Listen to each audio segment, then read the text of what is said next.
ICC বিশ্বকাপে এবার দেখা যাবে বড় পরিবর্তন। বিশ্বকাপকে আরও বড় আকর্ষণীয় বানিয়ে নিতে ওয়ানডে বিশ্বকাপে বড় পরিবর্তন আনার সিদ্ধান্ত নিয়েছে আইসিসি।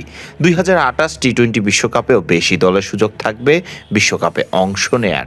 এই নিয়মেও হয়েছে নতুন নিয়মের সিদ্ধান্ত। তাহলে কি এবার আইসিসি বিশ্বজুড়ে ক্রিকেটকে ছড়িয়ে দেওয়ার দিকেই গুরুত্ব দিচ্ছে নতুন করে? ওয়ানডে বিশ্বকাপে বরাবরের মতো অংশ নেবে সেই 14 দলই। তবে আপাতত নিয়মে 14টি দল দুই ভাগে, অর্থাৎ 7 দলে দুটি আলাদা গ্রুপে ভাগ হয়ে খেলে একে অপরের সাথে।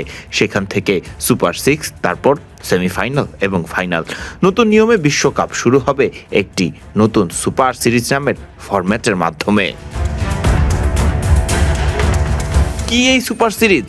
আইসিসি র্যাঙ্কিংয়ের 12, 13 এবং 14 নম্বর দলকে নিয়ে হবে এক রাউন্ড রবিন লিগ। শীর্ষস্থান অর্জন করা দল মূল টুর্নামেন্টে দ্বিতীয় ধাপে নিজেদের জায়গা পাকা করবে। তারপর 6টি দল নিয়ে হবে দুই গ্রুপ থেকে 3টি সেরা দল মিলে মোট 6 দল উঠবে সুপার 7-এর পর্বে।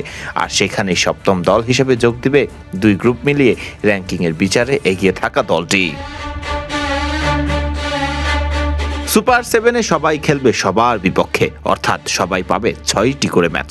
আর সেখান থেকেই সেরা 4 দল খেলবে সেমিফাইনালে, যেখান থেকে সেরা 2 দল পা রাখবে বিশ্বকাপের ফাইনালের মঞ্চে। প্রথম স্থানে থাকা দল সেমিফাইনাল খেলবে চতুর্থ স্থানে থাকা দলের সাথে, আর দ্বিতীয় স্থানে থাকা দল সেমিফাইনাল খেলবে তৃতীয় স্থানে থাকা দলের বিপক্ষে।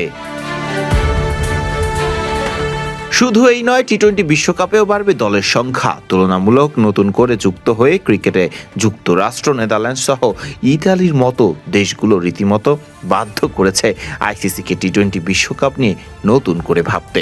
তাই তো টি-20 বিশ্বকাপের দ্বিতীয় পর্বে এখন থেকে 8টি জায়গায় সুযোগ পাবে 10 দল।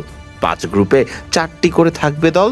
সেখান থেকে সেরা 2টি দল উঠবে সুপার 10 পর্বে। সুপার 10 পর্বে আবার 5টি করে হবে 2 গ্রুপ। সেখানেও প্রতি দল পাবে 4টি করে ম্যাচ। সেখান থেকে সেরা 2 দল খেলবে নকআউট পর্বে। নকআউট পর্বেও আছে পরিবর্তন। আগের মতো কেবল সেমিফাইনাল নয়, নতুন নিয়মে কেবল 2 গ্রুপের শীর্ষ 2টি দল সরাসরি সেমিফাইনালে যাবে। অন্যদিকে এক গ্রুপের দ্বিতীয় দল অপর গ্রুপের তৃতীয় দলের বিপক্ষে এলিমিনেটর খেলবে। একইভাবে অন্য গ্রুপেও একটি এলিমিনেটর হবে। এই 2 এলিমিনেটরের বিজয়ী দল বাকি 2টি সেমিফাইনাল নিশ্চিত করবে। এই নিয়মগুলো মেনেই খেলা হবে 2028 টি-20 বিশ্বকাপ এবং 2027 ওয়ানডে বিশ্বকাপ। এছাড়াও সহযোগী দেশগুলো নিয়েও আইসিসি সিদ্ধান্ত নিয়েছে এক নতুন 16 দলের টুর্নামেন্ট করার। যদিও চূড়ান্ত অনুমোদনের জন্য এখনও করতে হবে বেশ কিছুদিনের অপেক্ষা। ফরদিন রহমান সকাল, বিডি ক্রিক টাইম।